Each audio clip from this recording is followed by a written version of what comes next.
푸아. 옳게 매력이 좀 부족한가 봐. 신랑 마음 하나 못 잡아서 밖으로 나돌게 만들고 그래. 남자가 바람피는 건 다 여자 탓이야. 신우이는 제 이혼 선언을 듣자마자 깔깔대며 비웃었습니다. 기가 막혀서 말이 안 나오는 상황 속에서 저는 오히려 미소를 지었습니다.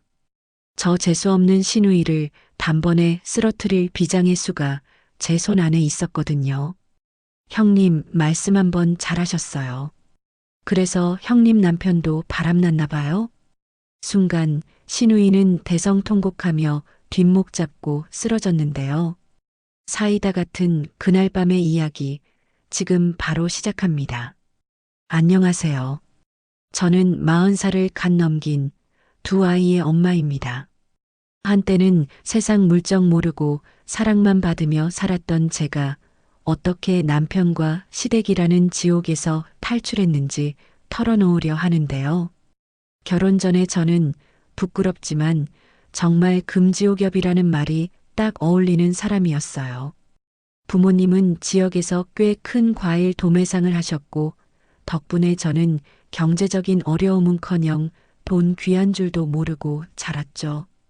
게다가 제 위로는 나이 차이가 많이 나는 오빠가 셋이나 있었거든요.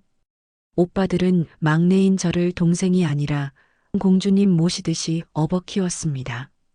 과일 상자가 산처럼 쌓인 가게 안에서 제가 뛰어놀다 넘어지기라도 하면 오빠 셋이 우르르 달려와 호들갑을 떨곤 했으니까요. 큰오빠는 저를 목마 태우고 시장통을 누비며 자랑했고 작은 오빠들은 제가 갖고 싶다는 건 밤하늘의 별이라도 따다 줄 기세였어요. 그렇게 사랑만 듬뿍 받고 자라다 보니 저는 세상 사람들이 다 우리 가족처럼 선한 줄로만 알았습니다. 남을 속이거나 이용하려는 사람이 있다는 건 상상조차 못했던 순수하다 못해 멍청했던 시절이었죠. 그런 제가 인생 최대의 실수를 저지른 게 바로 결혼이었습니다.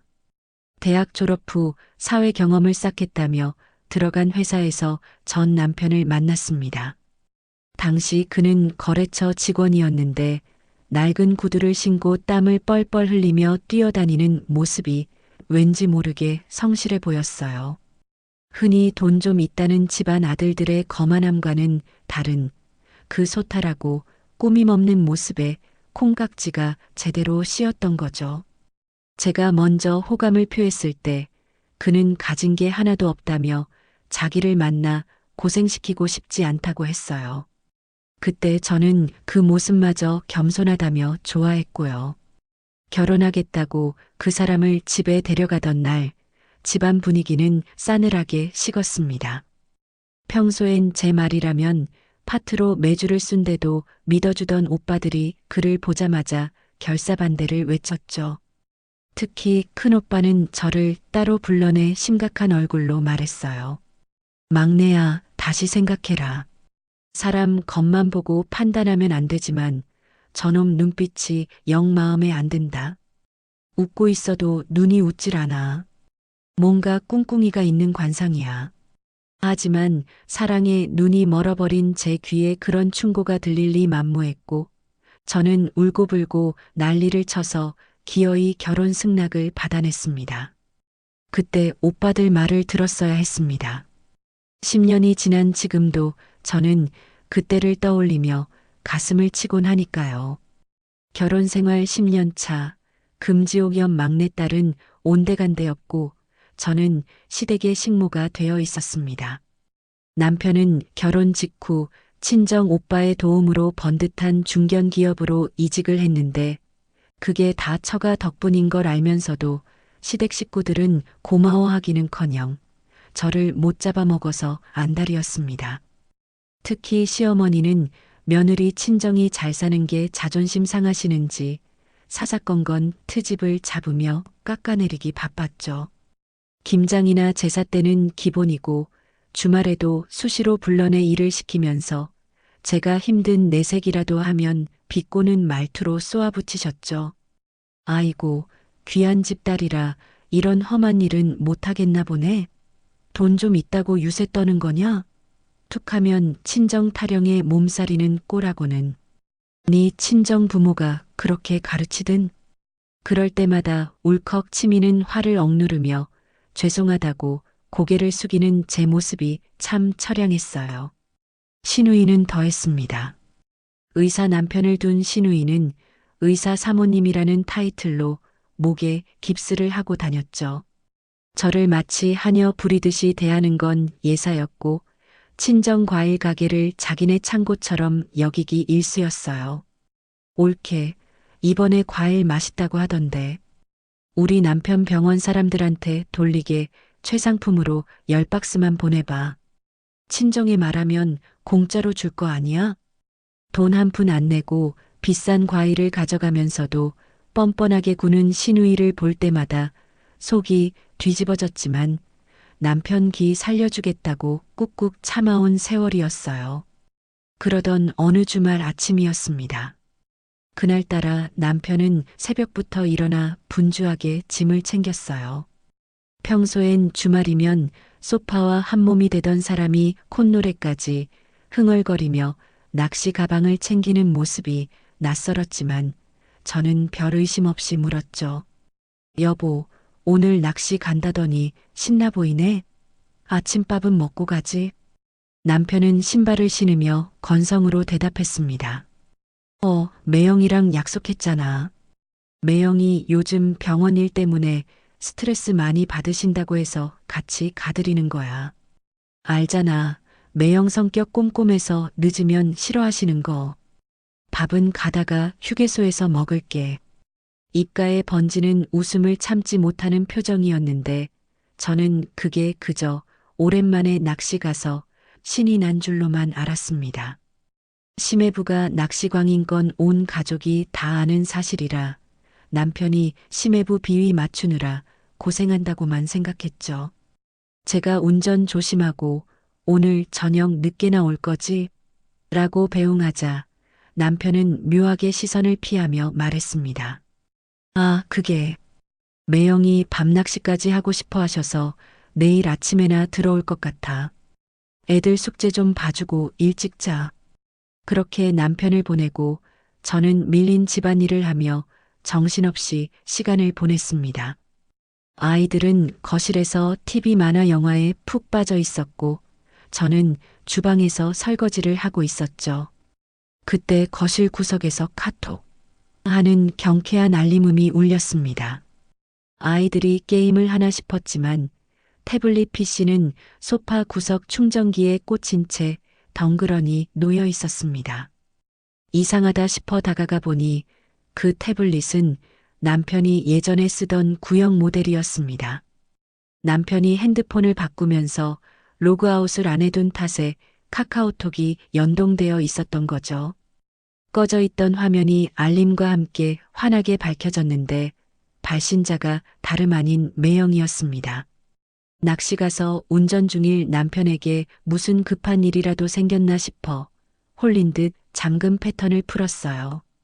예전에 남편이 쓰던 패턴 그대로라 너무나 쉽게 열려버린 판도라의 상자. 그 속에 담긴 내용은 충격 그 자체였습니다.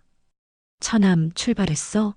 누나한테는 나랑 낚시터에서 밤샌다고 확실히 말해놨지? 괜히 꼬투리 잡히지 않게 입 단속 잘해. 얼른 와. 내 여친 친구들도 온대. 내가 호텔 스위트룸 잡아놨어. 순간 머릿속이 하얗게 변하면서 손이 벌벌 떨리기 시작했습니다. 낚시터가 아니라 호텔? 여친 친구들? 방금 전까지 매영 잘 모시고 다녀오라며 남편을 배웅했던 제 모습이 떠올라 구역질이 치밀어 올랐어요. 단순한 낚시 약속이 아니라는 직감, 여자의 본능적인 촉이 뇌리에 강하게 꽂혔습니다. 화면 속 메시지를 뚫어지라 쳐다보는데 사진 한 장이 또 전송되어 왔습니다. 고급 호텔 로비에서 젊은 여자 허리를 감싸 안고 웃고 있는 심해부의 셀카 사진이었죠. 그리고 그 밑에 달린 메시지가 제 가슴에 대못을 박았습니다. 이따가 만나서 파트너 정하자. 처남 취향인 스타일로 내가 미리 찜해둠. 오늘 밤 화끈하게 놀아보자고. 이게 꿈이 아니라 현실이라니. 점잖은 척하던 의사 심해부와 성실한 가장인 척 연기하던 내 남편이 뒤로는 이런 짓을 꾸미고 있었다니. 분노를 넘어선 공포와 배신감에 치가 떨려 눈물조차 나오지 않았습니다. 당장 전화해서 따지고 싶었지만 억지로 참아내야만 했어요. 지금 흥분해서 일을 그르치면 안 된다는 생각이 본능적으로 들었거든요. 그날 제 손에 들린 태블릿 PC는 마치 시한폭탄 같았어요. 심장이 터질 것 같은데 손은 차갑게 식어가는 그 기분, 겪어보지 않은 사람은 절대 모를 겁니다. 화면 속에 선명하게 박힌 심해부의 메시지와 사진들을 보면서 저는 멍하니 거실 한복판에 서 있을 수밖에 없었네요. 머릿속에서는 지난 10년의 결혼 생활이 파노라마처럼 스쳐 지나가는데 그 모든 게 다 거짓말 같더라고요. 도대체 언제부터였을까요? 남편이 저한테 했던 말들이 하나둘씩 떠오르기 시작했습니다. 우리 매형 진짜 대단한 사람이야. 의사라고 거들먹거리지도 않고 솔직히 누가 처남을 그렇게 챙겨주겠어?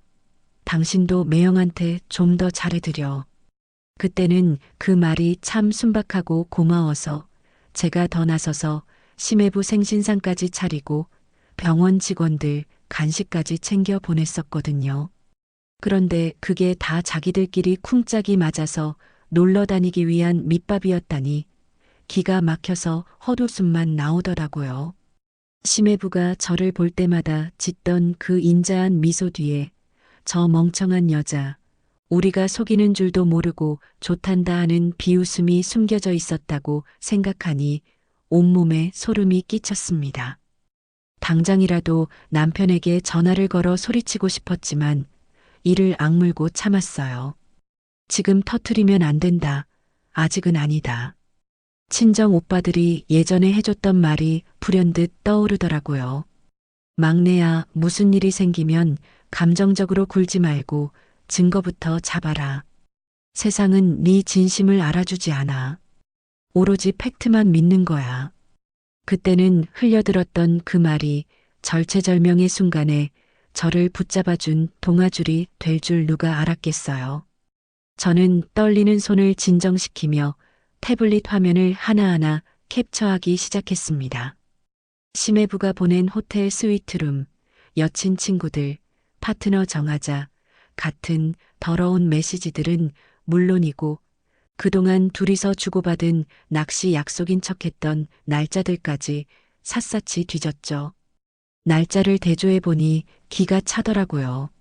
지난달 어머니 생신 때 남편이 회사 워크숍 간다고 했던 날도 사실은 심해부랑 골프 치러 가서 딴짓거리 한 거였고 매형 위로해준다며 술 한잔하러 나갔던 것도 다 여자들 끼고 놀았던 거였어요. 그때 아이열이 펄펄 끓어서 저 혼자 밤새 물수건 갈아주며 울었는데 남편이란 인간은 룸살롱에서 히히덕거리고 있었다니. 배신감을 넘어서 사리가 느껴진다는 게 이런 건가 싶었습니다. 증거를 다 캡처해서 제 핸드폰으로 전송하고 혹시 몰라 클라우드에도 백업을 해두고 나니 조금은 이성이 돌아오는 것 같았네요. 하지만 여기서 끝낼 순 없잖아요. 확실한 물증, 빼도 박도 못할 증거가 더 필요했습니다. 저는 창고를 뒤져서 예전에 아이들 어학용으로 샀다가 구석에 박아둔 소형 녹음기를 찾아냈어요. 작동이 잘 되나 테스트를 해보고 건전지도 새 걸로 갈아 끼운 다음 거실 소파 밑이랑 안방 침대 협탁 뒤 그리고 남편 서재 책상 밑에 몰래 숨겨두었습니다. 집안 곳곳에 제 귀를 심어두는 심정으로요. 내 집이 갑자기 첩보 영화 속 작전 현장처럼 느껴지는데 비참하면서도 오기가 생기더라고요. 두고 봐라. 내가 너희들 바닥까지 다 까발려 줄 테니까. 다음 날 오후 남편이 현관문을 열고 들어오는데 평소 같으면 왔어? 고생했네. 하며 반겨줬겠지만 도저히 그럴 수가 없어서 주방에 서서 등만 보이고 있었습니다. 남편은 제 기색은 살피지도 않고 신발을 벗어 던지며 너스레를 떨더라고요. 아이고, 피곤하다. 매형 체력이 어찌나 좋으신지 밤새 낚시하고도 끄떡없으시네. 나는 허리가 끊어질 것 같아. 뻔뻔하게 거짓말을 늘어놓는 그 목소리에 속이 울렁거렸습니다. 제가 뒤도 안 돌아보고 고기는 좀 잡았어? 하고 짐짓 아무렇지 않은 척 물었죠. 그러자 남편이 냉장고 문을 열며 물을 벌컥벌컥 마시더니 대답하더군요. 아니, 이번엔 영 꽝이었어. 물때가 안 맞았나 봐. 매형도 아쉬워하시더라고. 다음에 다시 가자고 하시네. 꽝은 무슨 호텔방에서 뒹구느라 낚싯대 한 번 안 던졌으면서 저는 설거지통에 그릇을 쾅 하고 내려놓으며 마음을 다잡았습니다. 남편이 씻으러 욕실에 들어간 사이 남편이 벗어둔 옷을 뒤져봤습니다. 낚시터에 다녀왔다는 옷에서 비린내는커녕 은은하게 여자 향수 냄새랑 담배 냄새가 섞여서 나더라고요. 그날 밤 남편은 피곤하다며 일찍 코를 골고 골아떨어졌습니다. 옆에 누워있는 저 인간이 내 남편이 맞나, 내가 사랑해서 결혼했던 그 사람이 맞나 싶어서 잠이 오질 않더라고요. 남편의 숨소리가 들릴 때마다 역겨워서 견딜 수가 없어서 저는 베개를 들고 거실로 나왔습니다. 캄캄한 거실 소파에 앉아 낮에 캡처해둔 사진들을 다시 한번 들여다보며 이를 갈았습니다. 그냥 이혼만 해서는 분이 풀릴 것 같지 않았거든요. 특히 저를 무시하던 시누이와 시어머니, 그리고 저를 기만하고 노란한 남편과 시매부까지. 이 인간들 모두가 피눈물을 흘리게 만들어야 제 속이 시원할 것 같았습니다. 다음 날부터 저는 본격적으로 연기를 시작했습니다. 남편 앞에서는 평소처럼 밥도 잘 차려주고 시댁 가서도 군말 없이 일하며 납작 엎드렸죠. 속으로는 칼을 갈고 있었지만 겉으로는 세상 둘도 없는 현모양처 코스프레를 했던 거예요. 남편은 제가 아무것도 모른다고 철석같이 믿고는 점점 더 대담해지더라고요. 핸드폰 패턴을 바꾸지도 않고 거실에 툭툭 던져놓질 않나, 베란다에서 통화할 때 목소리를 낮추지도 않고 낄낄거리질 않나. 덕분에 저는 생각보다 쉽게 증거를 차곡차곡 모을 수 있었습니다. 하루는 남편이 씻는 사이에 카톡을 몰래 열어봤는데 심해부랑 나눈 대화가 아주 가관이었습니다. 야, 지난번에 그 친구 어땠냐? 마음에 들었어? 에이, 매형 파트너가 훨씬 낫던데요. 제 파트너는 좀 징징대서 별로였어요. 다음엔 매형이 골라준 애로 할래요. 그래. 이번 주말에 또 날 잡자. 누나한테는 학회 간다고 뻥칠 테니까 너도 알아서 둘러대. 이 대화 내용을 보는데 손이 부들부들 떨려서 핸드폰을 떨어뜨릴 뻔했습니다. 남편이란 작자가 아이들 아빠라는 사람이 여자를 물건 고르듯 품평하고 심해부랑 서로 바꿔가며 놀 생각을 하다니. 이건 불륜을 넘어서 인간이길 포기한 짐승들이나 할 짓 아닌가요? 저는 이 대화 내용도 모조리 캡처해서 제 메일로 보냈습니다. 그리고 다짐했죠. 이 추악한 민낯을 시누이가 보면 어떤 표정을 지을까? 사위를 하늘처럼 떠받들던 시모가 이 사실을 알면 거품을 물고 쓰러지시려나? 상상만 해도 짜릿한 쾌감이 느껴지기 시작했습니다. 그렇게 폭풍전야 같은 며칠이 지나고 드디어 결전의 날이 다가오고 있었습니다. 다가오는 주말이 시어머니 생신이었거든요. 온 가족이 다 모이는 그 자리, 심해부도 오고 시누이도 오고 남편도 있겠죠. 저는 그날을 디데이로 잡았습니다. 제 손에는 이미 차고 넘치는 증거들이 쥐어져 있었고 더 이상 망설일 이유가 없었으니까요. 시어머니 생신 선물로 아주 특별한 걸 준비해야겠다고 마음먹으니 콧노래가 절로 나오더라고요. 평소 같으면 음식 준비하느라 스트레스 받아서 두통약을 달고 살았을 텐데 이번엔 달랐습니다. 오히려 그날이 기다려져서 가슴이 두근거리기까지 했네요. 여보, 이번 어머니 생신 때는 내가 갈비찜 아주 맛있게 할게. 당신은 아무 걱정하지 마. 제가 이렇게 말하니까 남편이 웬일이냐는 듯 쳐다보며 그러더군요. 어휴, 우리 마누라 철들었네? 그래, 매형도 오시니까 신경 좀 써. 매형 타령, 또 그놈의 매형 타령. 그래, 신경 써드려야죠. 저는 남편의 등 뒤에서 서늘하게 웃으며 다가올 파국을 준비하고 있었습니다. 가면 뒤에 숨겨진 추악한 두 얼굴, 이제 곧 세상 밖으로 끄집어낼 시간이었으니까요. 드디어 결전의 날이 밝았습니다. 시어머니 생신이라 온 가족이 모이는 날이었죠. 평소 같으면 며칠 전부터 장보고 음식하느라 허리가 휘었겠지만 이번엔 달랐습니다. 갈비찜이니 잡채니 상다리가 부러지게 차려놓으면서도 힘든 줄을 몰랐네요. 오히려 콧노래가 흥얼거려질 정도로 기분이 묘하게 들떴거든요. 제 손끝에서 완성되는 음식들이 마치 재단에 올린 재물처럼 느껴졌다고나 할까요? 화려한 생일날이 곧 제삿날이 될 거라는 걸 저만 알고 있었으니까요. 저녁 시간이 되자 신우이네 식구가 도착했습니다. 신우이는 현관에 들어서자마자 코를 킁킁거리더니 거실 소파에 털썩 주저앉으며 말했어요. 올케 갈비찜 했어? 우리 그이 요즘 혈압 관리해야 돼서 싱겁게 먹어야 하는데 간 좀 잘 맞췄어? 저는 부엌에서 행주로 손을 닦으며 짐짓 웃는 얼굴로 대답했습니다. 걱정 마세요.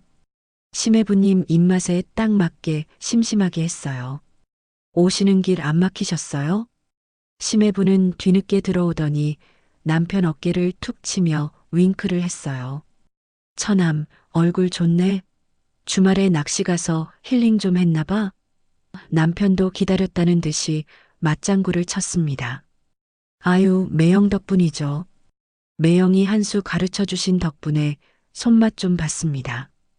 둘이서 주고받는 그 음흉한 눈빛 교환, 역겨워서 토악질이 나올 뻔했습니다. 시어머니는 사위가 오자마자 버선발로 뛰어나와 반기시더군요. 아이고, 우리 김서방 왔는가. 병원 일도 바쁠 텐데 처가까지 오느라 고생 많았네. 얼른 앉게. 내가 맛있는 거 많이 해놨어. 사위 사랑은 장모라더니 아들보다 더 끔찍하게 챙기는 모습이 가관이었습니다. 저는 묵묵히 상을 차려내고 온 가족이 둘러앉아 식사를 시작했습니다.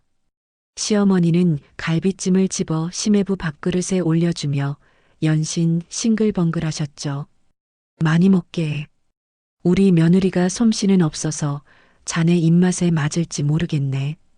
심해부는 갈비를 뜯으며 너스레를 떨었습니다. 장모님, 솜씨가 일품이신데요? 처남댁이 장모님 손맛을 닮아서 그런가 아주 꿀맛입니다. 그 말을 듣고 신우이가 피식 웃으며 거들더군요. 어머, 자기야. 올케가 무슨 손맛이 있어? 그냥 레시피 보고 따라한 거지. 친정에서 귀하게 커서 칼질도 제대로 못하던 애잖아. 하하호, 자기들끼리 신이 나서 떠드는 꼴을 보고 있자니 더는 못 참겠더라고요. 저는 숟가락을 탁 소리나게 내려놓았습니다. 갑작스러운 소음에 식탁에 정적이 흘렀고 시선이 모두 저에게 쏠렸죠. 시어머니가 눈을 동그랗게 뜨고 물으셨습니다. 왜 그러냐? 밥 먹다 말고. 저는 숨을 깊게 들이마시고 떨리는 목소리를 가다듬으며 입을 열었습니다. 제 인생을 건 도박, 이제 주사위를 던질 차례였어요. 어머님, 아니 모두한테 드릴 말씀이 있어요. 남편이 옆에서 툭 치며 눈치를 주더군요. 여보, 갑자기 왜 그래? 분위기 깨게. 나중에 얘기해. 하지만 저는 남편의 손을 뿌리치고 똑바로 시어머니를 쳐다봤습니다. 저 이 사람하고 이혼하겠습니다. 순간 찬물을 끼얹은 듯한 정적이 흘렀습니다. 시어머니는 젓가락을 떨어뜨리셨고 남편은 입을 떡 벌린 채 저를 쳐다봤죠. 가장 먼저 반응한 건 신우이였습니다. 신우이는 어이없다는 듯 헛웃음을 터뜨리더니 팔짱을 끼고 저를 노려보며 말했어요. 옳게, 지금 제정신이야? 엄마 생신날 다 모인 자리에서 이혼? 미쳤어? 시어머니도 정신을 차리시고는 버럭 소리를 지르셨습니다. 이게 무슨 짓이냐? 어디서 배워먹은 버르장머리야? 시어미 생일에 이혼 타령이라니. 네 친정 부모가 그렇게 가르치든 또 친정 타령. 지겹지도 않으실까요? 저는 눈 하나 깜짝 안 하고 대꾸했습니다. 네, 제정신이에요. 더 이상은 못 참겠어서 그래요. 이 사람 바람난 것 같아요. 시댁 식구들 비위 맞추는 것도 이제 신물이 나네요. 그러자 신우이가 깔깔대며 비웃기 시작했습니다. 야, 너 진짜 웃긴다. 올케가 언제부터 우리 비위를 맞췄다고 그래. 그리고 남자가 사회생활하다 보면 여자도 만날 수도 있고 술도 마실 수 있는 거지. 그걸 이해 못해서 이혼을 해? 여자가 오죽 못났으면 남자가 밖으로 나돌까 생각은 안 해봤니? 네가 매력이 없으니까 남편이 집에 들어오기 싫은 거 아니야? 시어머니도 거드셨죠. 그래, 얘. 남자가 사회생활하다 보면 술김에 실수도 하고 스트레스 풀려고 곁눈질도 좀 하는 거지. 여자가 속이 좁아서 원. 그걸 못 참고 이혼이라니, 쯧쯧. 네가 배가 불렀구나. 돈 좀 있는 집 딸이라고 유세 떠는 거냐? 와, 정말 대단한 논리였어요. 남자가 바람 피우는 건 사회생활이고 여자가 그걸 못 참는 건 속 좁은 거라니. 게다가 며느리 면전에서 아들의 외도를 실수라고 두둔하는 시어머니라니. 기가 막혀서 말이 안 나올 지경이었습니다.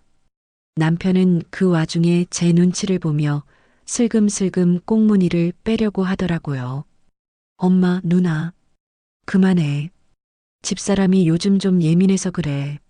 내가 나중에 잘 타이를게. 누가 누굴 잘 타이른다는 걸까요? 저는 남편을 쏘아보며 차가운 미소를 지었습니다. 그리고 다시 신우이에게 시선을 돌렸죠. 형님 말씀 한번 잘하셨네요. 형님은 그럼 매력이 철철 넘쳐서 심해부님이 딴짓 한번 안 하시겠어요. 신우이의 표정이 일그러졌습니다. 뭐, 지금 나한테 하는 소리야? 우리 그이는 너네 남편이랑 달라. 의사에, 인격자에, 나한테 얼마나 잘하는데. 감히 어디다 비교를 해? 심해부도 헛기침을 하며 거들먹거렸습니다. 처남댁 말이 좀 심하네. 우리가 처남 도와준 게 얼만데 고마운 줄도 모르고 이런 식으로 나오면 곤란하지. 저는 가방에서 태블릿 PC를 꺼내 식탁 위에 탁 소리나게 올려놓았습니다. 시선이 태블릿으로 쏠렸죠. 남편의 얼굴이 사색이 되는 게 보였습니다. 저는 태블릿 화면을 켜고 갤러리에 저장해둔 사진 폴더를 열었습니다. 가장 먼저 보이는 건 심해부와 내연녀의 호텔 사진, 그리고 남편과 심해부가 주고받은 더러운 카톡 대화들이었죠. 저는 천천히 아주 또박또박 말했습니다. 형님, 이거 한번 보실래요? 형님 남편이 제 남편이랑 낚시 간다던 날 사실은 어디서 누구랑 있었는지 신우이의 얼굴에서 핏기가 싹 가시는 게 보였습니다. 남편은요? 그거 내놔 하며 달려들었지만 저는 태블릿을 높이 쳐들고 피했죠. 식탁 위에는 싸늘한 정적만이 감돌았습니다. 방금 전까지 저를 비웃으며 낄낄거리던 그 입들이 이제는 공포에 질려 굳게 다물어져 있었죠. 저는 태블릿 PC를 든 손에 힘을 꽉 주었습니다. 이 안에 담긴 진실이 터져나오는 순간 이 가증스러운 가족 노름도 끝장이 날 거라는 걸 알고 있었으니까요. 신우이는 여전히 상황 파악이 안 된 듯 멍한 표정으로 저를 바라보며 입술을 달싹였습니다. 옳게. 지금 뭐 하는 거야? 그게 뭔데 그래?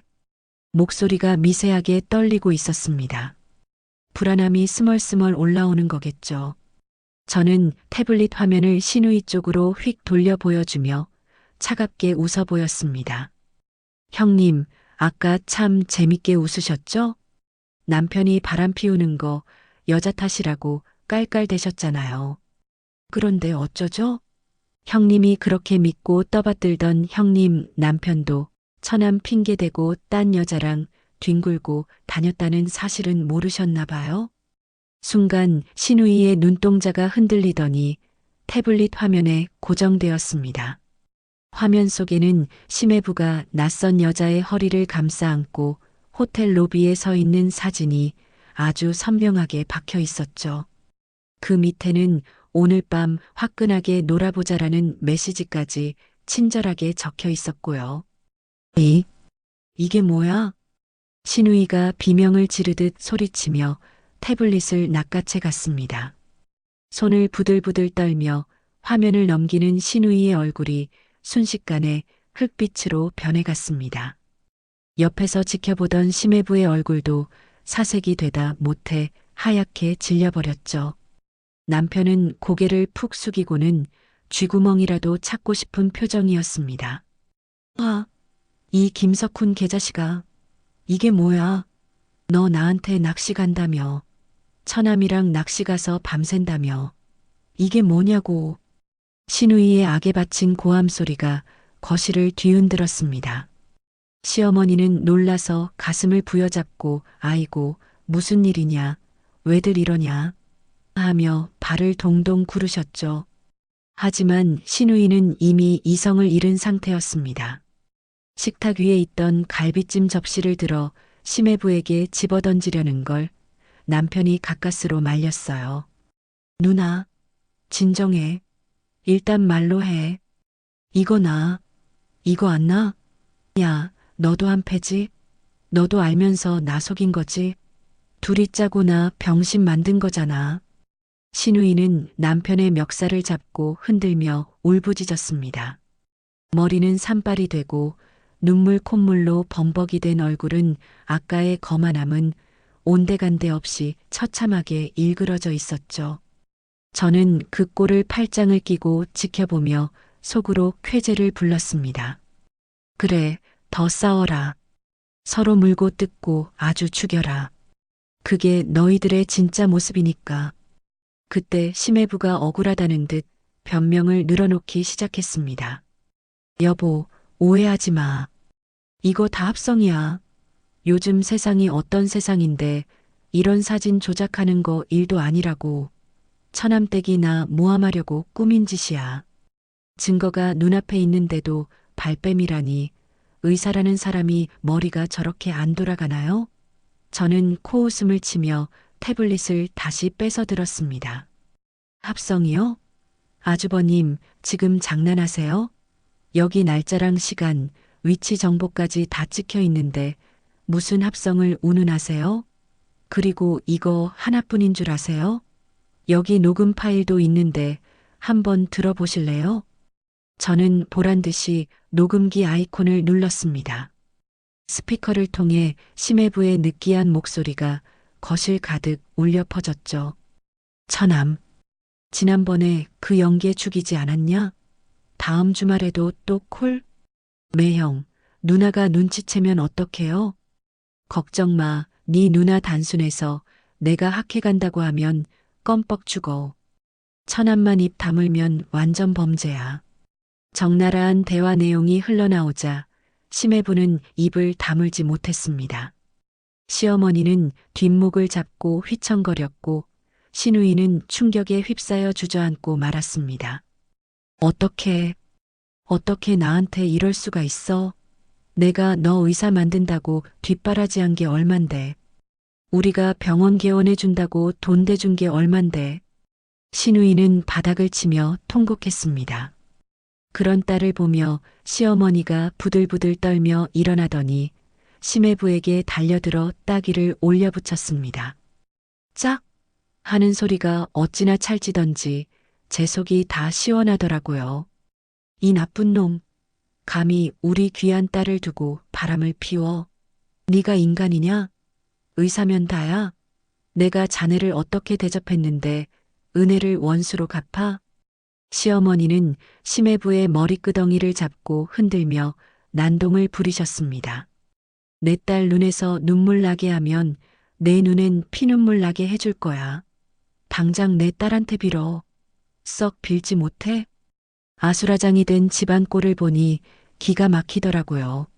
아까는 남자가 바람 피우는 게 사회생활이라며 두둔하시던 분이 자기 딸 일이 되니까 저렇게 돌변하셨으니까요. 내로남불도 정도가 있지 정말 역겨워서 봐줄 수가 없었습니다. 저는 이때다 싶어 결정타를 날리기로 했습니다. 시어머니 쪽으로 천천히 걸어가며 차분하지만 뼈 있는 한마디를 던졌죠. 어머님, 진정하세요. 왜 그러세요? 아까 제 남편 바람 피운 거 얘기할 때는 그러셨잖아요. 남자가 사회생활하다 보면 실수도 하고 스트레스도 풀 수 있다고. 사위도 남자인데 좀 이해해 주시지 그래요? 왜 아들은 되고 딸 남편은 안 돼요? 제 말에 시어머니가 흠칫하며 멈추셨습니다. 할 말을 잃고 입만 뻐끔거리시는데 그 표정이 아주 볼만하더군요. 얼굴이 불그락푸르락해지더니 저를 노려보며 소리치셨습니다. 니년이 시애미를 가르치려 들어? 이게 어디서 눈을 똑바로 뜨고 대들어. 가르치려는 게 아니라 어머님 말씀을 그대로 돌려드리는 거예요. 며느리 가슴에 대못 박을 땐 좋으셨죠? 이제 딸 가슴에 대못 박히는 꼴 보시니까 어떠세요? 피가 거꾸로 솟으시나요? 그게 바로 제가 느꼈던 기분이에요. 저는 한마디도 지지 않고 쏘아붙였습니다. 시어머니는 분을 이기지 못하고 아이고 하며 가슴을 치셨습니다. 그때 구석에 찌그러져 있던 남편이 기어들어가는 목소리로 말했습니다. 여보, 제발 그만해. 엄마 쓰러지시겠다. 나중에 우리끼리 얘기하자, 응? 우리끼리? 아직도 상황 파악이 안 되나 봅니다. 저는 남편을 싸늘하게 내려다보며 말했습니다. 우리끼리 얘기할 게 뭐 있어? 다 끝났는데.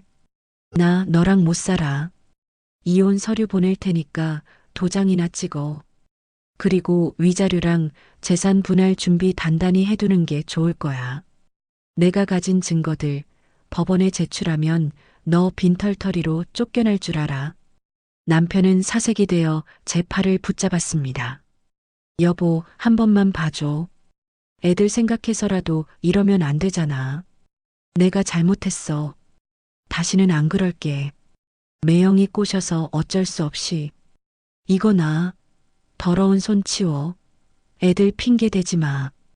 애들 아빠라는 인간이 룸살롱 드나들며 여자 끼고 놀아? 그러고도 애들 볼 면목이 있어? 당신은 아빠 자격도 없어. 저는 남편을 힘껏 밀쳐냈습니다. 남편은 엉덩방아를 찌우며 나뒹굴었고 심해부는 시누이에게 머리채를 잡혀 비명을 지르고 있었습니다. 집안은 그야말로 난장판, 개판 5분 전이었습니다. 시누이는 식탁 위에 있던 접시들을 모조리 쓸어버리며 악을 썼습니다. 다 나가, 다 꺼져, 내 눈앞에서 사라져. 와장창 깨지는 그릇 소리와 함께 시누이의 울부짖음이 절규처럼 울려 퍼졌습니다. 그 소리가 마치 제 가슴속에 맺혀있던 응어리가 깨지는 소리처럼 들리더군요. 시어머니는 결국 뒷목을 잡고 아이고 머리야 하며 바닥에 쓰러지는 신용을 하셨지만 아무도 거들떠보지 않았습니다. 각자 자기 발등에 떨어진 불끄기에 바빴으니까요. 저는 그 아수라장을 뒤로하고 현관으로 향했습니다. 뒤에서 남편이 여보, 가지마 하고 부르는 소리가 들렸지만 뒤도 돌아보지 않았습니다.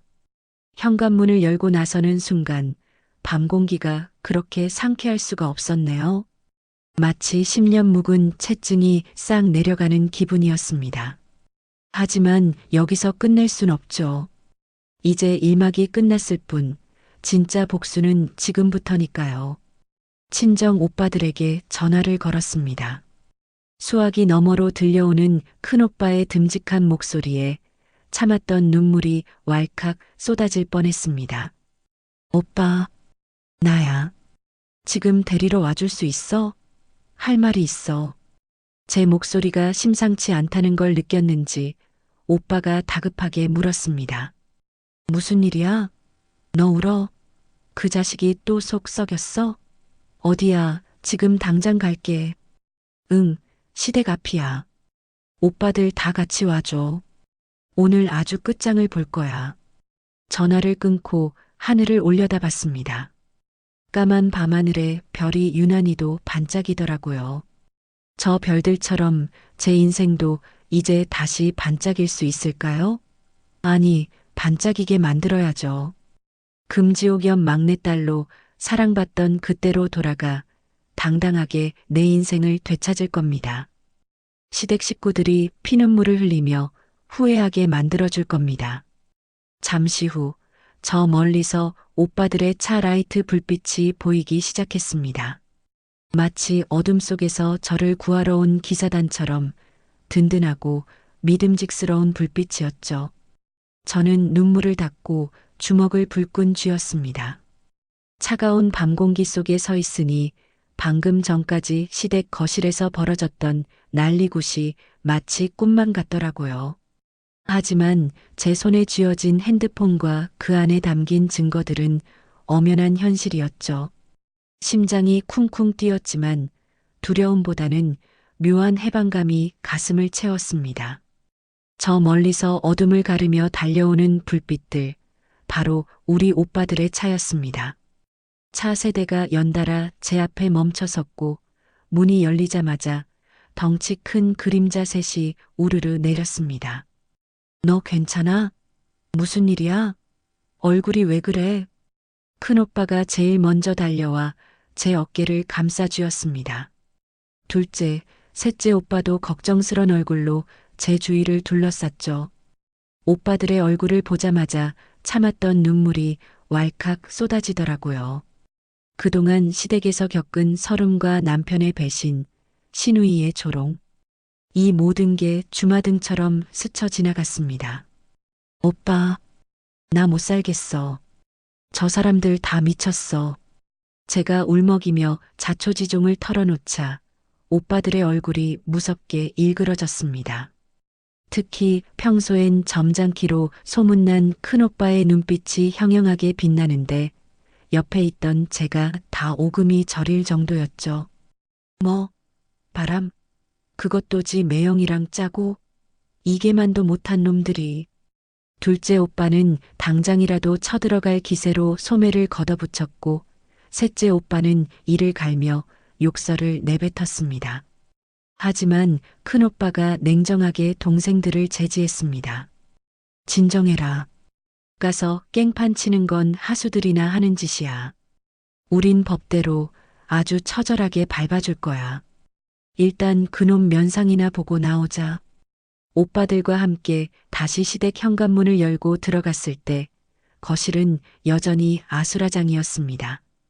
시누이는 소파에 엎드려 통곡하고 있었고 시어머니는 바닥에 주저앉아 아이고 아이고 곡소리를 내고 계셨죠.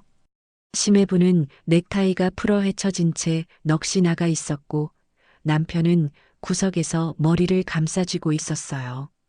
저희가 들이닥치자 순식간에 정적이 흘렀습니다. 시어머니가 놀란 눈으로 물으셨죠. 아니, 사돈 총각들이 이 밤중에 웬일인가? 연락도 없이. 큰오빠가 뚜벅뚜벅 걸어 들어가더니 남편 앞에 딱 멈춰 섰습니다. 그리고는 나지막하지만 서늘한 목소리로 말했습니다. 자네, 내 동생 눈에 피눈물 나게 하면 가만 안 둔다고 했지? 기억나나? 남편은 고개도 못 들고 벌벌 떨기만 했습니다. 형님, 그게 아니고 오해입니다. 한 번만. 오해? 증거가 차고 넘치는데 무슨 오해? 내 동생 인생 망쳐놓고 오해라고? 당신 오늘부로 내 여동생 남편 자격 박탈이야. 그리고 우리 회사랑 거래했던 것도 다 끝이야. 각오해. 큰오빠의 말에 남편은 사색이 되었습니다. 자신의 밥줄이 끊길 위기에 처하자 그제야 무릎을 꿇고 빌기 시작했죠. 처남 잘못했습니다. 제발 회사만은 저 처자식 먹여 살려야 하잖아요. 처자식? 룸살롱 여자들이 처자식이야? 웃기고 있네. 막내 데리고 나가자. 더 볼 것도 없다.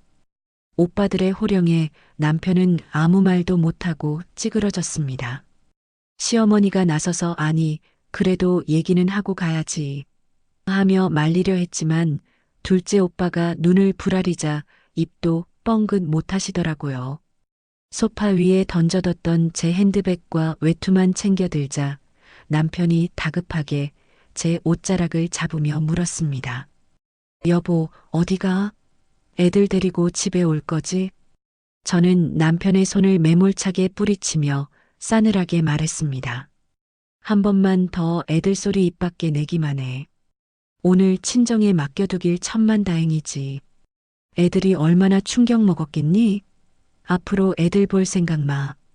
제가 현관으로 향하자 신우이가 도끼 어린 눈으로 저를 쏘아보며 악을 썼습니다. 너 어딜 도망가. 내 남편 인생 망쳐놓고 우리 집안 쑥대밭 만들어 놓고 그냥 가려고? 책임져. 내 인생 책임지라고. 저는 가소롭다는 듯 피식 웃으며 대꾸했습니다. 형님, 아니 아줌마. 긁어부스럼은 당신 남편이랑 내 남편이 만든 거야. 엄한데 화풀이하지 말고 당신 남편 간수나 잘해. 이혼 소장 받으면 법원에서 보자고. 도망? 누가 도망자일까? 난 피해자야. 잘 있어. 다시는 보지 말자. 심해부는 신우이의 등살에 못 이겨 나도 너 같은 여자랑 사는 거 지긋지긋하다. 이참에 끝내. 라며 적반하장으로 소리치더군요.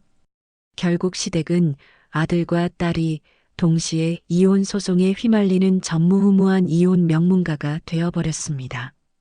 동네방네 소문이 날게 뻔했죠.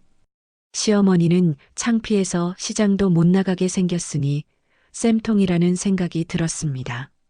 친정집으로 돌아오니 거실에서 놀고 있던 아이들이 엄마 하며 달려와 품에 안겼습니다.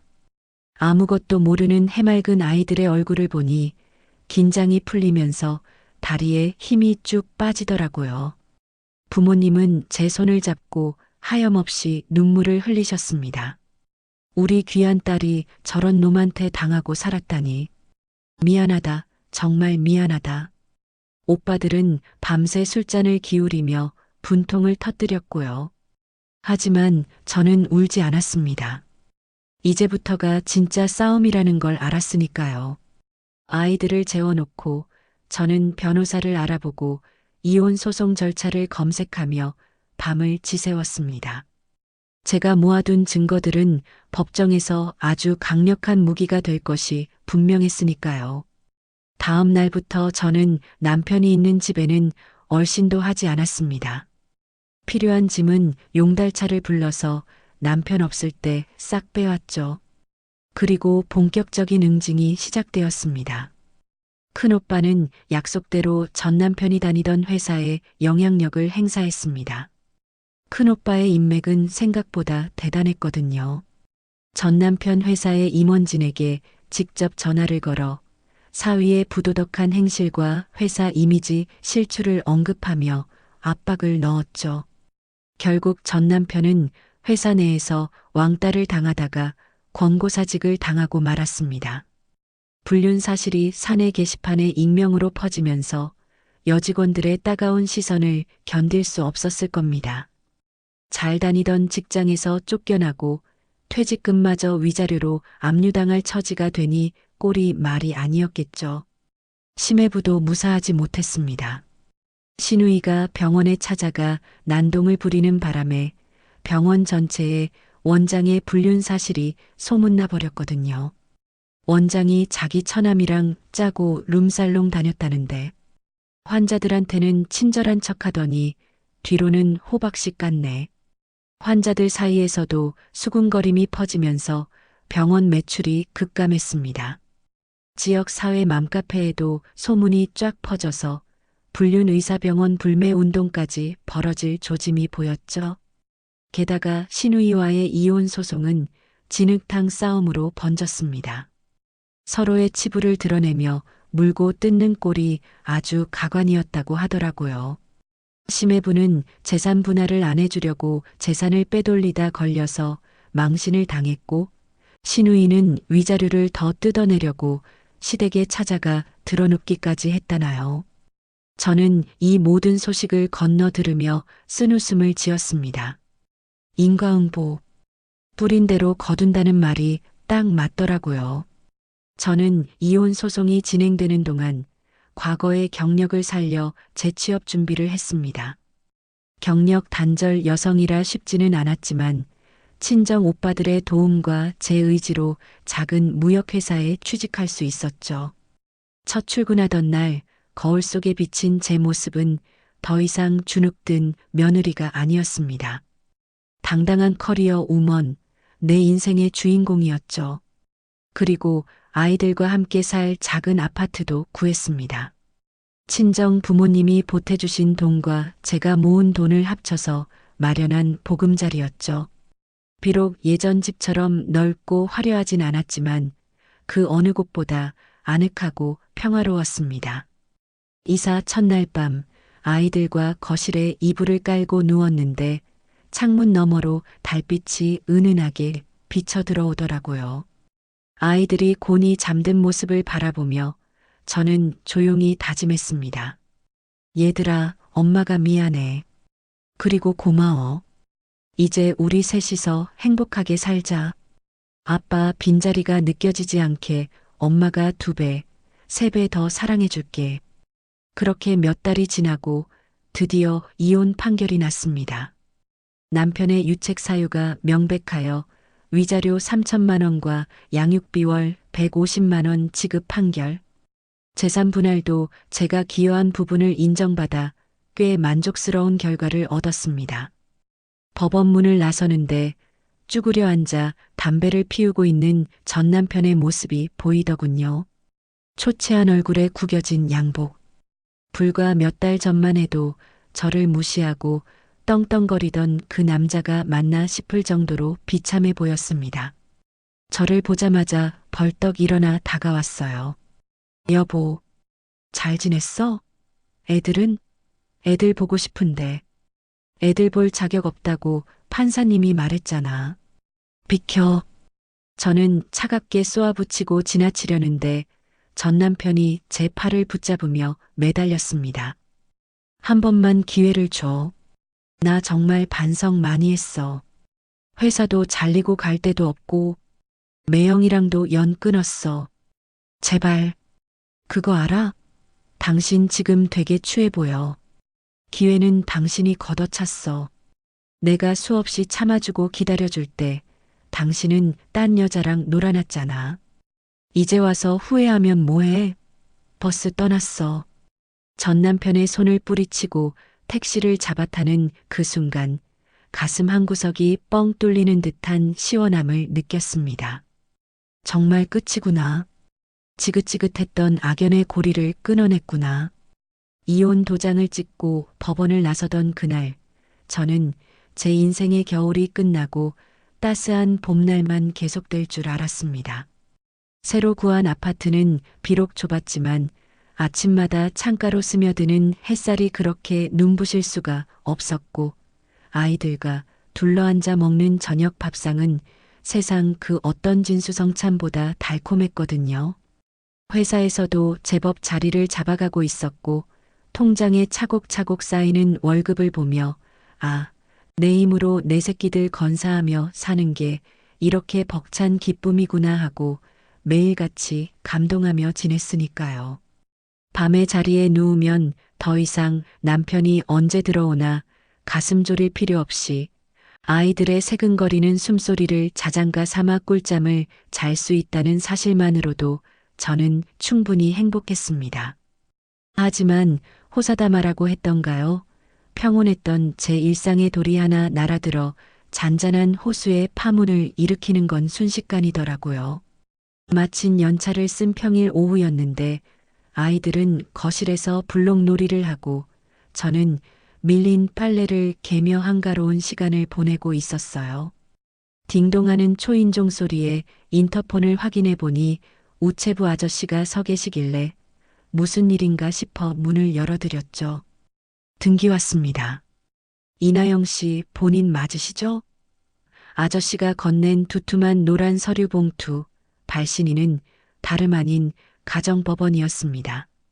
순간 가슴이 덜컥 내려앉으면서 손끝이 저릿해지는데 불길한 예감은 왜 한 번도 틀리는 법이 없는지 떨리는 손으로 봉투를 뜯어 내용을 확인하는 순간 저는 제 눈을 의심할 수밖에 없었습니다. 양육비 감액 청구 소송, 재산 분할 청구 소송. 청구 취지를 읽어 내려가는 동안 저는 기가 막히다 못해 숨이 턱턱 막혀서 그 자리에서 쓰러질 뻔했어요. 전 남편이라는 작자가 쓴 소장의 내용은 가관이라는 말로도 부족할 지경이었거든요.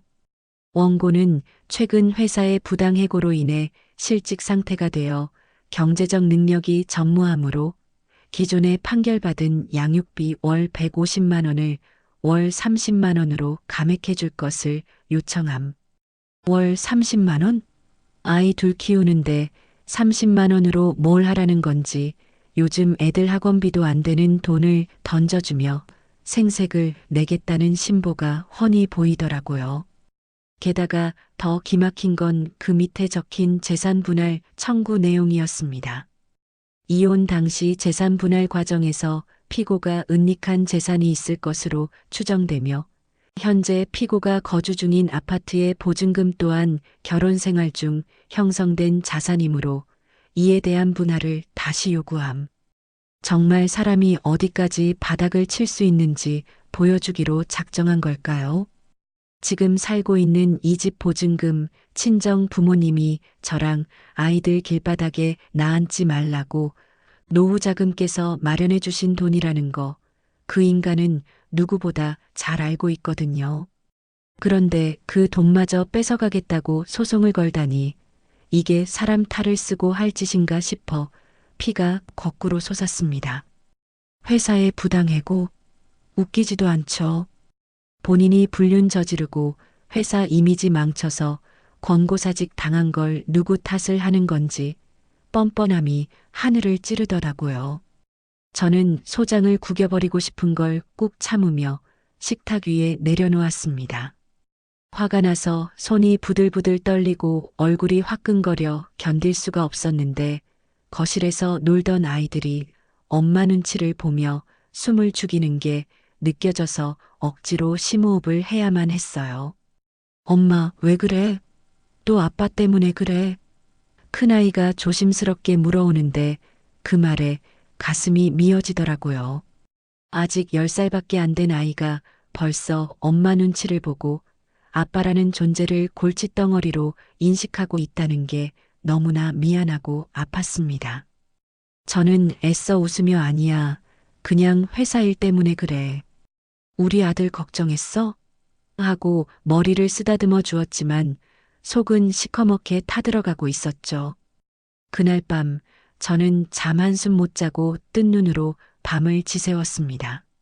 전 남편에게 전화를 걸어 퍼붓고 싶었지만 그래봤자 녹음해서 또 증거로 쓸까봐 꾹 참았네요. 변호사님께 연락해 상황을 설명하니 변호사님도 혀를 차시더라고요. 전형적인 수법입니다. 실직을 핑계로 양육비 줄이고 귀찮게 해서 합의금이라도 뜯어내려는 속셈이에요. 절대 말려드시면 안 됩니다. 우리가 더 강하게 나가야 해요. 변호사님의 단호한 목소리에 조금은 위안이 되었지만 답답한 마음은 쉽게 가라앉지 않았습니다. 그런데 진짜 문제는 며칠 뒤에 터지고 말았습니다. 학교에 다녀온 큰아이가 평소와 달리 현관문을 열자마자 가방을 내동댕이 치고 방으로 들어가 버리는 거예요. 다녀왔습니다 하는 인사도 없이 쿵쾅거리며 들어가는 뒷모습이 심상치 않아서 저는 하던 일을 멈추고 아이 방으로 따라 들어갔습니다. 아이는 침대에 엎드려 서러운 듯 어깨를 들썩이며 울고 있었는데 그 모습을 보니 제 심장이 철렁 내려앉더라고요. 민준아, 왜 그래? 학교에서 무슨 일 있었어? 친구랑 싸웠어? 제가 조심스럽게 다가가 등을 토닥이며 묻자 아이는 고개를 묻은 채 아무 말도 하지 않았습니다. 한참을 달래고 어르고 나서야 아이가 퉁퉁 부은 눈으로 저를 쳐다보며 입을 열었는데 그 말이 비수처럼 제 가슴에 꽂혔습니다. 엄마, 나 아빠 없는 애야? 순간 망치로 머리를 얻어맞은 듯 멍해졌습니다. 그게 무슨 소리야? 아빠가 왜 없어? 엄마랑 아빠랑 따로 사는 것뿐이지. 근데 오늘 학교 앞에서 흑 아이는 말을 잇지 못하고 다시 울음을 터뜨렸습니다. 겨우 진정시키고 들어보니 사연인즉슨 이러했습니다. 오늘 학교 공개 수업이 있었는데 며칠 전 남편이 아이에게 전화를 해서 아빠가 꼭 갈게. 끝나고 맛있는 거 사줄게. 라고 약속을 했다는 겁니다. 저는 전 남편에게 접근 금지 신청을 해놓은 상태였지만 아이가 아빠를 보고 싶어 해서 전화 통화 정도는 막지 않았던 게 화근이었죠. 아이는 아빠가 온다는 말에 잔뜩 기대하고 친구들에게 자랑까지 했는데 정작 수업이 끝날 때까지 전 남편은 코빼기도 비치지 않았던 거예요. 교문 앞에서 하염없이 아빠를 기다리는 아이를 보고 반 친구 몇 놈이 놀려댔다는 겁니다. 야, 너네 아빠 안 온다니까? 너네 아빠 없잖아. 너네 엄마랑 이혼해서 너 버린 거야. 아이들의 그 잔인하고 철없는 말들이 우리 아이 가슴을 얼마나 후벼 팠을지 상상하니 제 가슴이 갈갈이 찢겨나가는 것만 같았습니다. 아빠를 기다리다 지쳐 혼자 터덜터덜 걸어왔을 그 작은 뒷모습이 눈앞에 아른거려 저도 모르게 아이를 끌어안고 펑펑 울고 말았습니다. 미안해, 엄마가 미안해. 아빠가 바빠서 못 온 거야. 민준이 버린 거 절대 아니야. 거짓말로 아이를 달래면서도 속에서는 뜨거운 용암이 끓어올랐습니다. 돈 몇 푼 아끼겠다고 소송을 건 것도 모자라 이제는 아이 마음에 씻을 수 없는 상처까지 주다니. 약속을 했으면 지키든가 못 올 거면 미리 말을 해주든가 희망 고문만 시키고 아이를 웃음거리가 되게 만든 그 인간을 도저히 용서할 수가 없더라고요.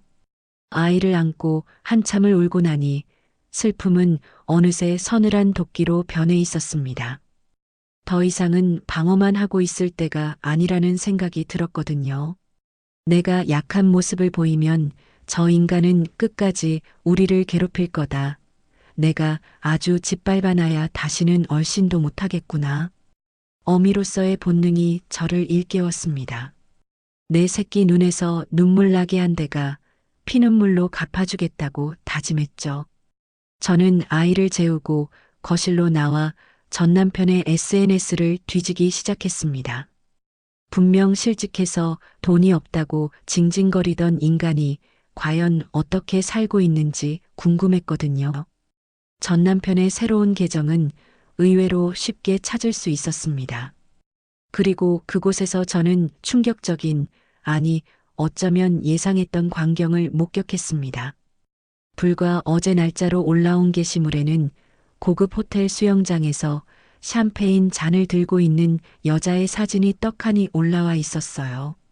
그리고 그 여자 선글라스에 비친 남자, 희미하지만 분명 제 전 남편이었습니다. 팔목에 찬 시계, 제가 결혼 예물로 해줬던 그 시계가 확실했거든요.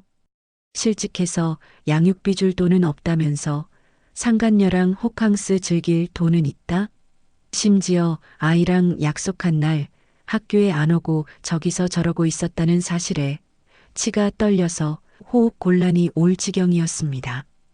이 인간은 갱생 불가능한 쓰레기였습니다.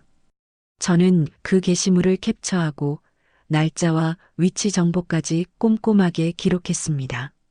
그리고 결심했죠. 양육비 감액, 재산 분할, 꿈깨라지. 오히려 내가 널 탈탈 털어서 빈털터리로 만들어줄 테니까. 은닉 재산이든 차명 계좌든 네가 숨겨놓은 쥐꼬리만한 돈까지 모조리 찾아내서 압류해버리겠다고 이를 갈았습니다. 다음 날 아침 저는 평소보다 일찍 일어나 아이들을 깨웠습니다. 따뜻한 밥을 먹이고 옷매무새를 단정히 해주며 아이 눈을 맞추고 말했습니다. 민준아, 어제 일은 잊어버려. 그리고 아빠가 약속 안 지킨 건 아빠 잘못이야. 민준이가 잘못한 거 하나도 없어. 오늘 학교 가서 친구들이 또 놀리면 이렇게 말해. 우리 아빠는 나를 너무 사랑해서 멀리서 돈 벌고 계시는 거야.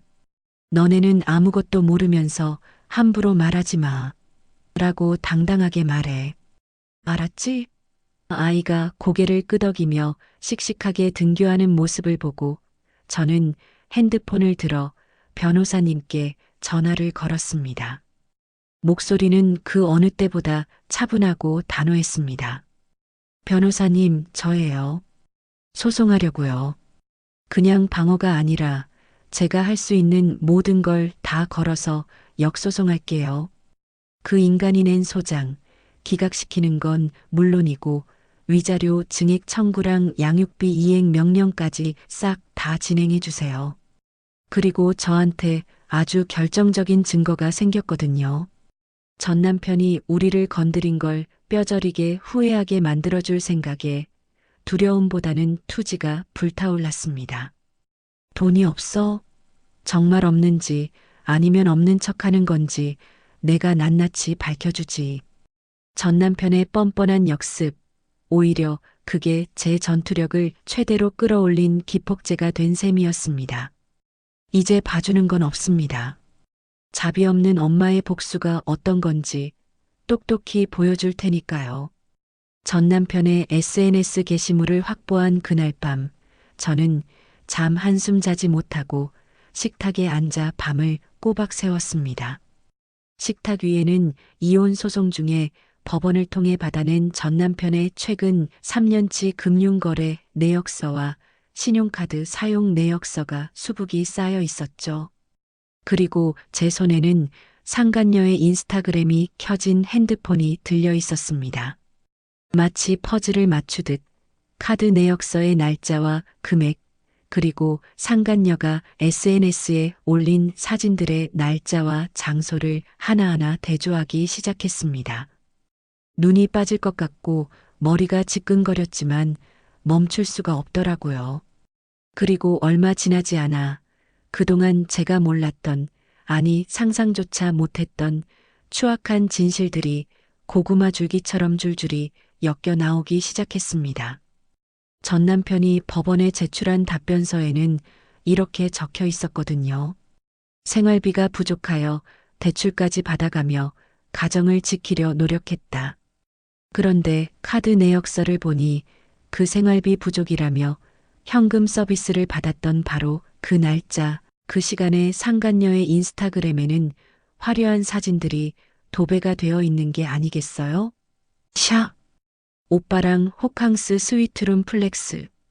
전 남편이 현금 서비스 300만 원을 인출했던 날, 상간녀는 서울의 5성급 호텔 스위트룸에서 샴페인을 터뜨리는 사진을 올렸더라고요. 심지어 사진 귀퉁이에 찍힌 남자의 시계, 제가 결혼 예물로 해줬던 그 시계가 선명했습니다. 또 다른 날을 볼까요? 전 남편이 회사 접대비 명목이라며 백화점에서 500만 원을 결제했던 날, 상간녀 PD에는 명품 가방 언박싱 영상이 올라와 있었습니다. 해시태그 오빠가 준 깜짝 선물, 사랑받는 여자 기가 막히다 못해 헛웃음이 터져 나왔습니다. 생활비가 없어서 아이들 학원비도 못 준다던 인간이 뒤로는 상간녀한테 수백만 원짜리 명품 가방을 사주고 주말마다 골프 치러 다니며 흥청망청 돈을 쓰고 있었다니. 이건 단순한 과소비나 낭비가 아니었습니다. 가족을 기만하고 법원을 우롱하는 명백한 재산 은닉이자 사기 행각이었죠. 저는 떨리는 손으로 증거들을 하나하나 캡처하고 엑셀 파일로 정리하며 이를 갈았습니다. 그래, 네가 생활비로 썼다고 우기던 그 돈, 사실은 네 쾌락을 위해 탕진한 거였구나. 내가 이거 다 까발려 줄게. 다음 날 아침 저는 눈이 퀭한 상태로 변호사 사무실을 찾았습니다. 제 손에는 밤새 정리한 엑셀 파일과 캡처 사진들이 든 USB가 들려 있었죠. 변호사님은 제가 정리해온 자료를 훑어보시더니 회심의 미소를 지으셨습니다. 사모님, 이거 아주 결정적입니다. 실직해서 소득이 없다고 주장하면서 이렇게 호화 생활을 즐기고 있다는 건 판사님이 제일 싫어하는 기만행위예요. 게다가 이 상간녀 명의로 된 오피스텔, 등기부 등본 떼보셨어요? 아니요, 거기까진 생각 못했는데요. 제가 조회해 보겠습니다. 자금 흐름이 수상하거든요. 변호사님의 촉은 역시나 정확했습니다.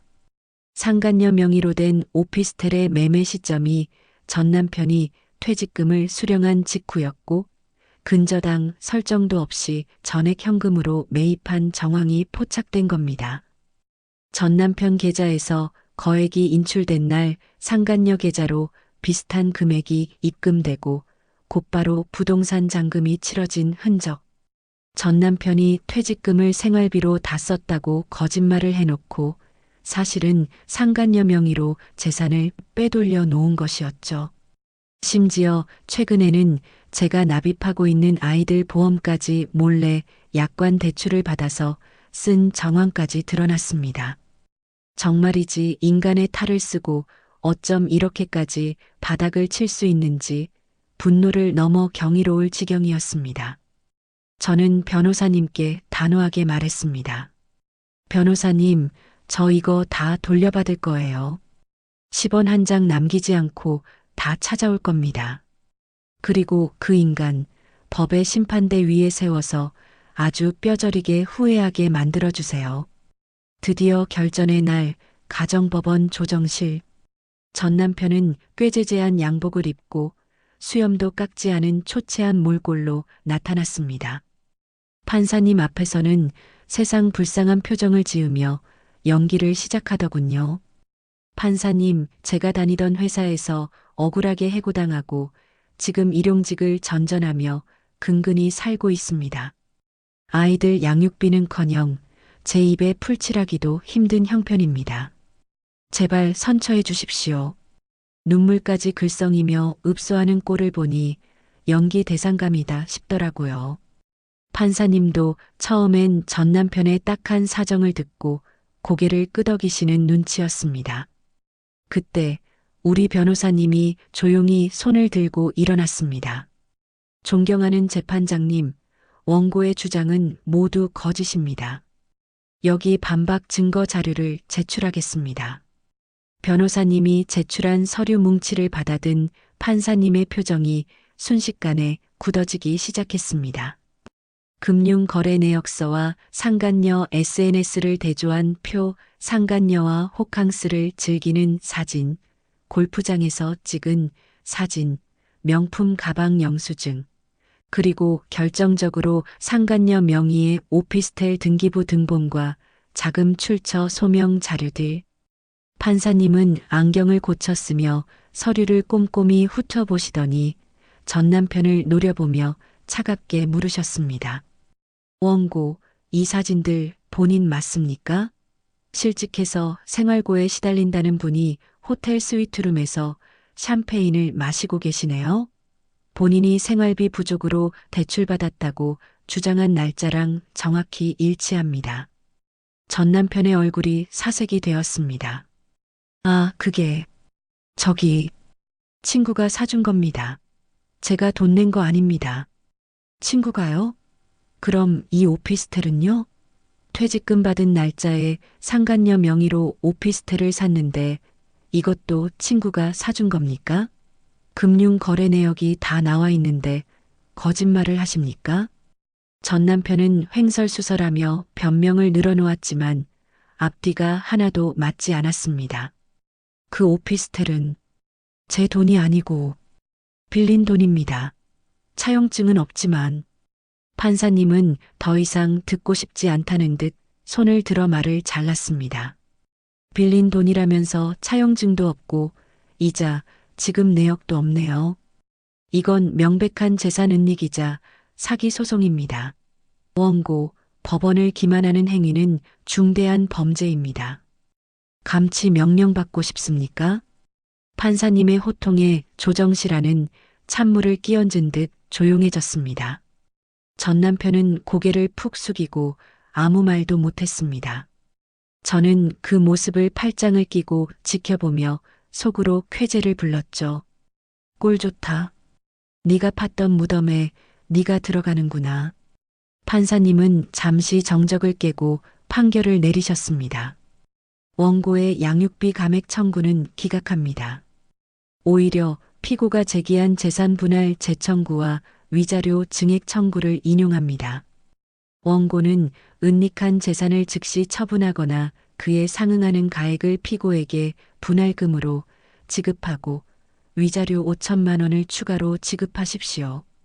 또한 양육비 미지급분에 대해서는 연 12%의 지연 이자를 가산하여 즉시 지급할 것을 명령합니다. 만약 이를 이행하지 않을 시 감치 명령을 내릴 수도 있음을 명심하십시오.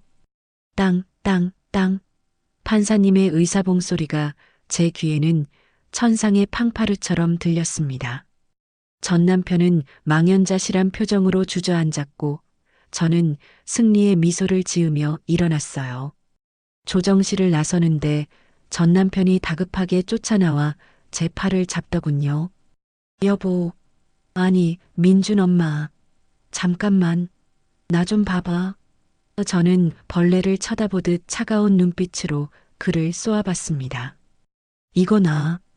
더러운 손 치워. 판결 들었지? 돈 준비해. 10원 한 장이라도 늦으면 바로 감치 신청할 거야. 유치장에서 콩밥 먹고 싶지 않으면 처신 똑바로 해. 내가 잘못했어. 그 여자가 꼬셔서 그런 거야. 나 돈 없어. 오피스텔 팔아도 대출 갚고 나면 남는 거 하나도 없어. 제발 좀 봐줘. 꼬셔? 웃기지 마. 네가 좋아서 넘어간 거잖아. 그리고 남는 게 없든 말든 내 알 바 아니야. 네가 쓴 돈, 네가 책임져.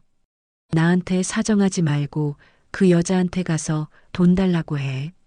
사랑하는 사이라며? 그 정도는 해주겠지. 저는 전 남편의 손을 힘껏 뿌리치고 돌아섰습니다.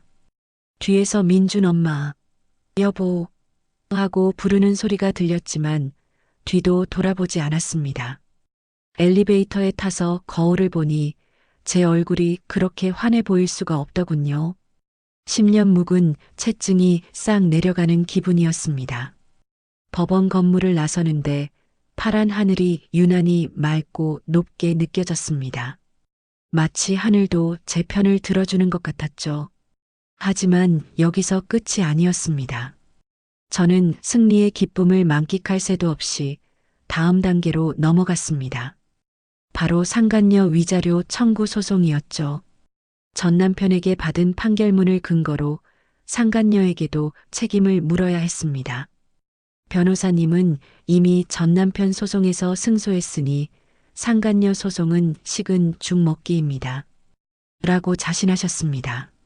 상간녀에게 소장이 송달되자 며칠 뒤 제 핸드폰으로 모르는 번호가 떴습니다. 받아보니 가늘고 신경질적인 여자의 목소리가 들려오더군요. 여보세요? 당신이 김석훈 전처야? 나한테 소송 걸었다며? 이거 취하해.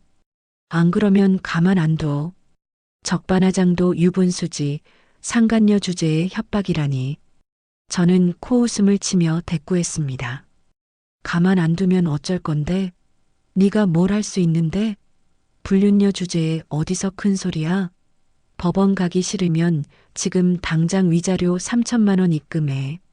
안 그러면 네 직장, 네 가족, 네 주변 사람들한테 다 알릴 거야.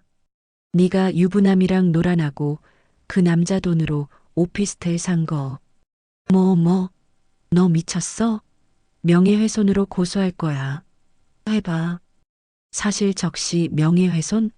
벌금 좀 내면 그만이야. 근데 넌 사회적으로 매장당할걸? 잘 생각해. 합의할 기회 주는 거야. 전화를 끊고 나니 손이 부들부들 떨리긴 했지만 속은 시원했습니다. 며칠 뒤 상간녀 측 변호사에게 연락이 왔습니다. 합의하고 싶다고요. 위자료 전액은 힘들고 조금만 깎아달라고 사정하더군요. 저는 단호하게 거절했습니다. 단 돈 1원도 못 깎아줍니다. 판결대로 받겠습니다. 결국 상간녀는 울며 겨자 먹기로 위자료 3천만 원을 지급했고 전 남편이 사준 오피스텔도 경매로 넘어가는 신세가 되었습니다.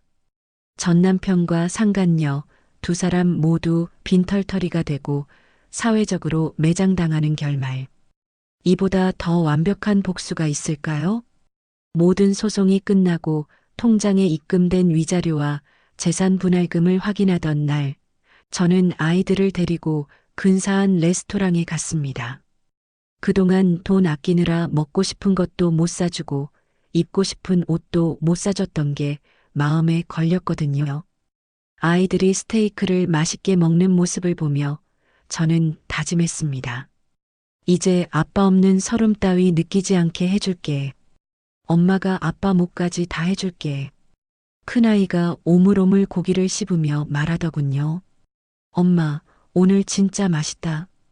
우리 매일 이렇게 맛있는 거 먹자. 그래, 민준아. 이제 우리 매일매일 파티하자. 아이들과 함께 웃으며 건배를 하는 그 순간, 저는 비로소 진정한 해방감을 느꼈습니다. 과거의 상처는 흉터로 남겠지만 그 흉터마저도 저를 더 단단하게 만들어준 훈장처럼 느껴졌으니까요. 집으로 돌아오는 길, 밤하늘의 별들이 유난히 반짝였습니다. 마치 제 앞날을 축복해주는 것 같았죠. 저는 아이들의 손을 꼭 잡고 밤길을 걸으며 속으로 되뇌었습니다. 잘했어. 정말 잘했어. 넌 이제 더 이상 피해자가 아니야. 당당한 승리자야. 그렇게 완벽한 단죄를 끝내고 저는 진정한 홀로서기를 시작했습니다.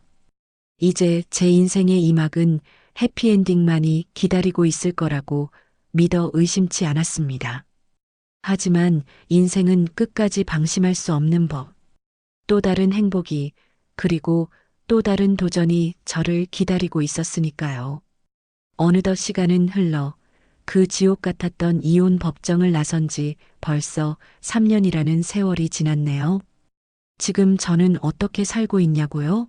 한마디로 정의하자면 제 인생은 지금이 가장 화창한 봄날입니다. 창밖으로 따스한 햇살이 쏟아져 들어오는 주말 아침, 향긋한 커피 한 잔을 내려 마시며 아이들이 깰 때까지 여유를 즐기는 이 시간이 저에게는 무엇과도 바꿀 수 없는 행복이거든요. 예전 같으면 시댁 가서 아침상 차리느라 동동거리고 있었을 시간인데 이제는 온전히 나를 위해 쓸 수 있다는 게 아직도 꿈만 같을 때가 있어요. 이혼 후 저는 정말 앞만 보고 달렸습니다. 경력 단절 여성이라는 꼬리표를 떼기 위해 남들보다 2배, 3배 더 노력했죠. 밤낮 없이 노력한 덕분에 지금은 팀장이라는 직함까지 달게 되었습니다. 처음엔 이혼녀가 뭘 하겠어? 하며 수군대던 사람들도 이제는 제 업무 능력을 인정하고 역시 팀장님은 다르다며 엄지를 치켜 세우더라고요. 제 통장에는 매달 월급이 차곡차곡 쌓이고 아이들 학원비며 생활비 걱정 없이 당당하게 내 돈으로 내가 원하는 삶을 꾸려가고 있습니다. 누군가의 아내, 누군가의 며느리가 아니라 온전한 나로서 인정받는다는 게 이렇게 짜릿하고 벅찬 일인 줄 예전엔 미처 몰랐네요. 우리 아이들도 정말 몰라보게 자랐습니다. 큰아이 민준이는 벌써 중학생이 되었는데 아빠의 빈자리를 느낄 새도 없이 듬직한 아들로 성장해줬어요. 가끔 제가 퇴근하고 지쳐서 들어오면 서툰 솜씨로 김치볶음밥을 만들어 놓고는 엄마 힘들지? 내가 얼른 커서 엄마 호강시켜 줄게. 라고 말하는데 그럴 때마다 밥알이 목에 메어 넘기질 못하겠더라고요. 학교에서도 반장을 맡을 정도로 리더십 있고 밝은 아이로 자라줘서 얼마나 고마운지 모릅니다. 둘째도 엄마 껌딱지에서 벗어나 자기 주장이 뚜렷한 똑순이가 되었고요. 우리 엄마가 세상에서 제일 멋있다고 엄지척해주는 아이들을 볼 때마다 제가 그때 용기를 내서 이혼하길 정말 잘했다는 생각이 듭니다. 만약 그때 참고 살았다면 아이들은 매일 싸우는 부모 밑에서 눈치나 보며 불안해했겠죠. 지금 우리 집에는 웃음소리가 끊이지 않아요. 그게 저에게는 최고의 보상입니다. 그나저나 여러분이 가장 궁금해하실 그 인간들 소식도 전해드려야겠죠? 사실 저는 그쪽 소식은 귀 막고 눈 감고 살아서 잘 몰랐는데 얼마 전 우연히 옛날 살던 동네 마트에서 예전 옆집 아줌마를 만났거든요. 그 아줌마가 제 손을 꼭 잡고 반가워하더니 묻지도 않은 시댁 소식을 줄줄 읊어주시는데 듣고 보니 가관이더라고요. 정말 인과응보라는 말이 딱 들어맞는 결말이었습니다. 먼저 전 남편 그 인간은 지금 거의 폐인이나 다름없다고 합니다. 위자료랑 재산 분할해 주느라 빈털터리가 된 것도 모자라 회사 잘리고 여기저기 일용직을 전전하다가 그마저도 적응 못하고 술에 절어 산다고 하네요. 상간녀는 전 남편 돈 떨어지자마자 뒤도 안 돌아보고 도망갔답니다. 사랑이니 뭐니 하더니 결국 돈 보고 붙어먹은 불륜이었던 거죠. 전 남편은 지금 보증금 500만 원짜리 곰팡이 핀 지하 단칸방에서 혼자 사는데 술만 마시면 돈내방내 고래고래 소리를 지르며 제 이름을 부르고 아이들 보고 싶다고 난동을 부려서 경찰이 몇 번이나 출동했대요. 예전에 그 멀끔하고 거만하던 모습은 온데간데 없고 머리는 다 빠지고 이도 다 썩어서 영락없는 노숙자 꼴이라는데 옆집 아줌마가 아이고 쌤통이다 싶으면서도 너무 흉해서 못 봐주겠더라고 혀를 차시더라고요. 저는 그 얘기를 듣는데 불쌍하다는 생각은 1도 안 들고 그저 뿌린 대로 거두는구나 싶어 덤덤했습니다. 신우인의 집안꼴은 더 심각하다고 합니다. 시매부랑 이혼 소송하면서 서로의 불륜 증거를 까발리는 바람에 시매부는 의사 면허 정지까지 당할 위기에 처했고 병원 문을 닫았대요. 위자료 소송에서 패소해서 재산도 거의 다 뺏기고 지금은 지방 요양병원 페이닥터로 근근히 먹고 산다고 하더라고요. 그 잘난 체 하던 의사 사모님, 우리 신우이는 어떻게 됐냐고요? 이혼 충격에 우울증이 심하게 와서 집 밖으로 한 발자국도 안 나온답니다. 매일 밤마다 술 마시고 울부짖는 소리가 들려서 이웃들이 민원을 넣을 정도라네요. 내가 어떻게 살았는데 나한테 왜 이래 하며 악을 쓰는데 정작 본인이 올케인 저한테 했던 짓은 기억도 못하는지 참 아이러니하죠. 가끔 마주치면 머리는 산발을 하고 눈은 퀭해서 귀신 같은 몰골로 다닌다는데 예전에 저한테 올케는 꿈일 줄도 몰라 하며 비웃던 그 기세등등함은 다 어디 갔나 모르겠습니다. 가장 비참한 건 시어머니라고 하네요. 아들, 딸 둘 다 이혼하고 집안이 풍비박산 나니까 화병이 나서 쓰러지셨대요. 거동도 불편해지셨는데 돌봐줄 사람이 아무도 없어서 요양보호사가 오기만을 기다리는 신세가 되셨답니다. 아들은 술주정뱅이의 딸은 우울증 환자니 누가 어머니를 챙기겠어요. 가끔 정신이 오락가락하시는지 동네 경로당에 가서 우리 며느리가 과일 도매상 딸인데 과일 좀 가져오라고 해야겠다며 헛소리를 하신답니다. 저를 그렇게 구박하고 내쫓아놓고는 이제 와서 제가 해다 바치던 과일이며 용돈이 그리우신가 봐요. 사람들이 할머니, 며느리 이혼해서 나갔잖아요 라고 하면 아니야. 우리 며느리가 얼마나 착한데 잠깐 친정 간 거야 하며 화를 내신다는데 그 모습이 참 씁쓸하면서도 한편으론 섬뜩하기까지 하더라고요. 있을 때 잘하지 떠나고 나서 후회한들 무슨 소용이 있겠어요. 그 집안은 이제 완전히 무너져서 회복 불가능한 상태가 된 거죠. 동네 사람들 사이에서도 이혼 명문가로 소문이 나서 손가락질 받고 시어머니는 창피해서 이사도 못 가고 그 집에서 감옥처럼 갇혀 지내신다고 합니다. 저는 그 얘기를 전해 듣고 마트에서 나오는데 하늘이 유난히 파랗고 바람이 시원하게 느껴졌습니다. 과거의 악연들이 스스로 파멸해가는 모습을 보며 제 마음속에 남아있던 마지막 미움의 조각마저 씻겨 내려가는 기분이었거든요. 이제 그들은 제 인생에서 완전히 지워진 타인일 뿐입니다. 그들이 불행하든 말든 후회하든 말든 저와는 아무 상관없는 일이니까요. 저는 그저 제 앞에 놓인 행복을 누리기에도 시간이 부족한 사람입니다. 주말 오후 아이들과 함께 자전거를 타고 한강공원으로 나갔습니다. 강바람을 맞으며 달리는데 제 뒤에서 엄마, 같이 가 하고 부르는 아이들의 목소리가 들려왔습니다. 자전거를 멈추고 뒤를 돌아보니 환하게 웃으며 달려오는 아이들의 얼굴이 햇살을 받아 반짝이고 있더라고요. 그 순간 가슴이 벅차오르면서 눈물이 핑 돌았습니다. 슬퍼서가 아니라 너무 행복해서 흐르는 눈물이었죠. 과거에 저는 남편의 사랑을 구걸하고 시댁의 인정을 받기 위해 애쓰던 초라한 여자였지만 지금의 저는 누구보다 당당하고 강인한 엄마이자 제 인생의 주인으로 우뚝 섰으니까요. 상처는 아물어 굳은 살이 되었고 그 굳은 살은 저를 지탱해주는 단단한 근육이 되었습니다. 제가 이 이야기를 세상에 꺼내놓은 이유는 혹시라도 지금 저와 같은 고통을 겪고 계신 분들에게 작은 희망이라도 드리고 싶어서입니다.